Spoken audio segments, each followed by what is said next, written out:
It is important to also recognize the attacks by Hamas did not happen in a vacuum. The Palestinian people have been subjected to 56 years of suffocating occupation. They have seen their land steadily devoured by settlements and plagued by violence, their economy stifled, their people displaced, and their homes demolished. Their hopes for a political solution to their plight have been vanishing. I stand here in front of you saying loud and clear, the world now is facing a clear choice of moral clarity. One can be either part of the civilized world or surrounded to the forces of evil and barbarism. Hamas savages and their friends. There is no middle ground, no room for moral ambiguity, no room for this.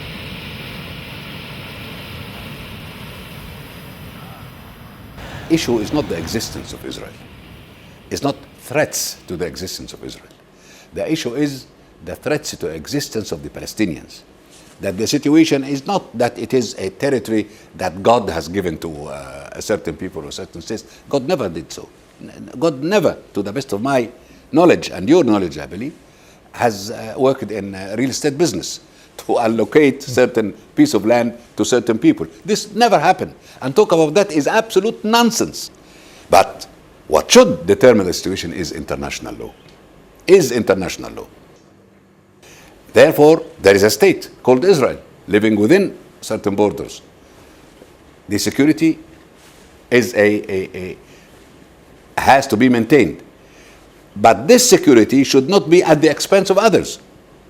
So what is there is that Israel is occupying territories of other people. That in itself is raising a lot of tension.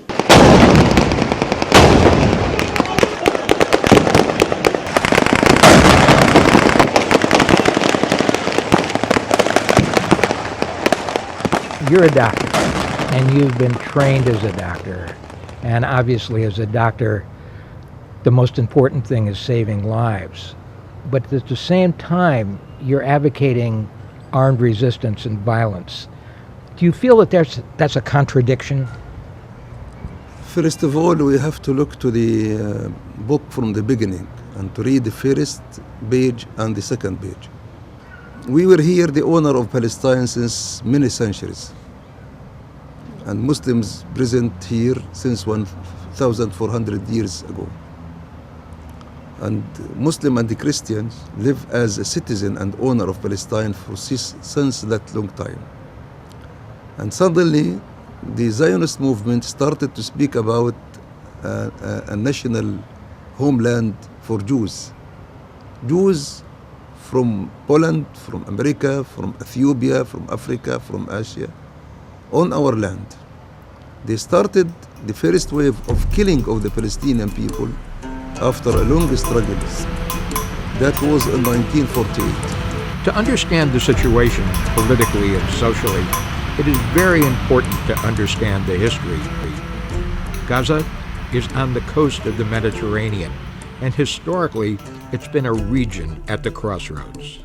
The main highway is one of the oldest roads in the world, and the land of Gaza is about halfway between Cairo and Damascus, two historically key trading centers. As such, it has always been a politically and economically desirable piece of property.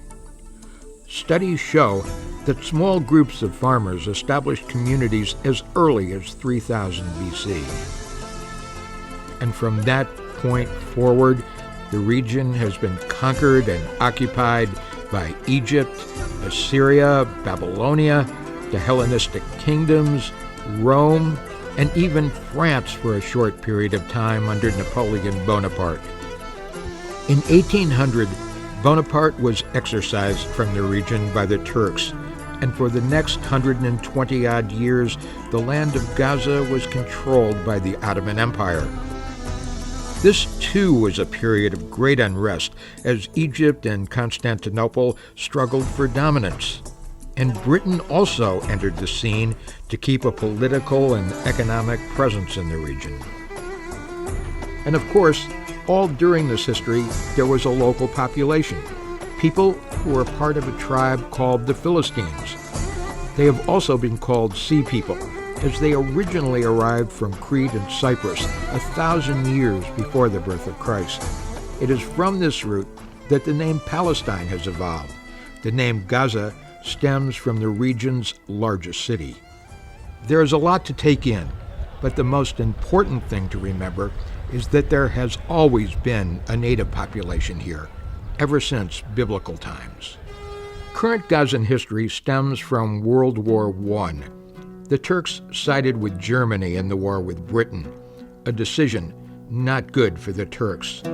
They were soundly defeated by a British army led by Sir Edmund Allenby, and in the process, much of Gaza City was destroyed in the battle. Today, there is very little left of Gaza's historical past.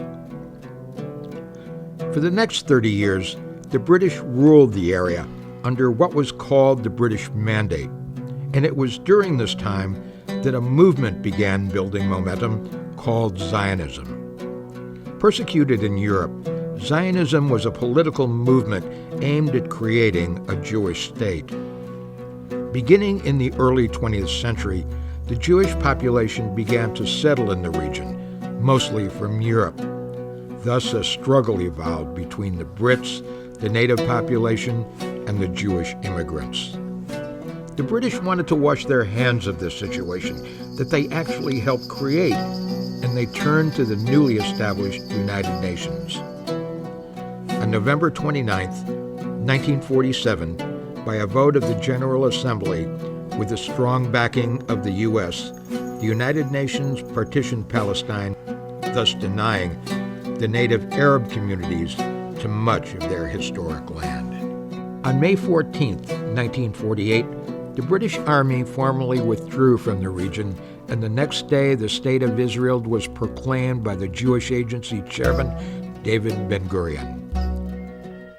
Israel was born amid turbulence and bloodshed.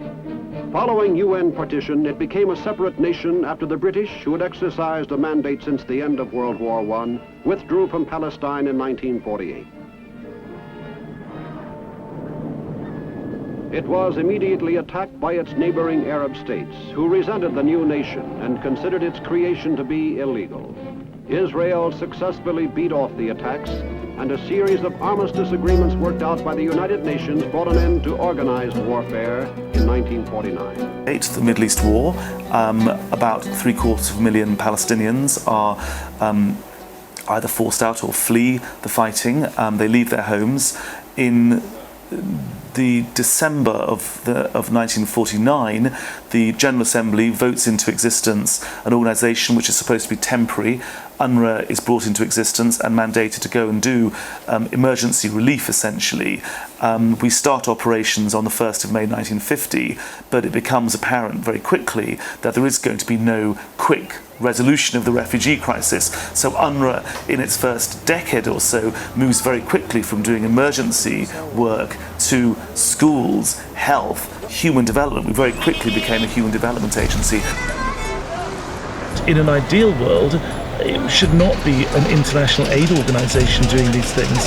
The Palestinians want nothing more than to be free from the indignities of aid dependency, and it shouldn't be that way. We need to lift the blockade, we need to end the occupation 50 years old, we need to deal with the underlying cause of the conflict and allow a proud entrepreneurial people, the Palestinian people, to be doing this themselves. Nobody wants to be a refugee, nobody wants to be suffering from the indignities of aid dependency.